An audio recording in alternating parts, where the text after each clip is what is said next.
વિસ્તાર હેડલાઇન ન્યૂઝમાં આપનું સ્વાગત છે। ધંધુકા સહિત પંથકમાં મોહરમની શાંતિપૂર્ણ ઉજવણી કરાઈ। ધંધુકા શહેર સહિત બાજરડા, પડાણા, ગુંજાર, ઉમરગઢ અને રોજકા જેવા ગામોમાં ઇમામ હુસૈનની યાદમાં ગમગીન બન્યા। અમદાવાદ જિલ્લાના ધંધુકા સહિત સમગ્ર પંથકમાં હઝરત ઇમામ હુસૈન અને કરબલાના શહીદોની યાદમાં શાંતિપૂર્ણ માહોલ વચ્ચે મોહરમની ઉજવણી। આ પવિત્ર અવસરે ધંધુકા અને ગ્રામ્ય વિસ્તારોમાં ઠેર ઠેર ધાર્મિક પ્રવચનો કાર્યક્રમો યોજાયા, જેમાં કરબલાના મેદાનમાં સત્ય અને માનવતા માટે શહીદ થયેલા વીરોની શૌર્યગાથા અને બલિદાનના ઇતિહાસનું વર્ણન કરાયું।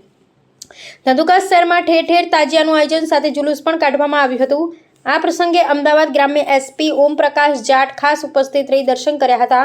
સાથે જ મુસ્લિમ બિરાદરો તથા આયોજકો દ્વારા તેમને શાલ ઓઢાડી સન્માનિત કરાયા હતા।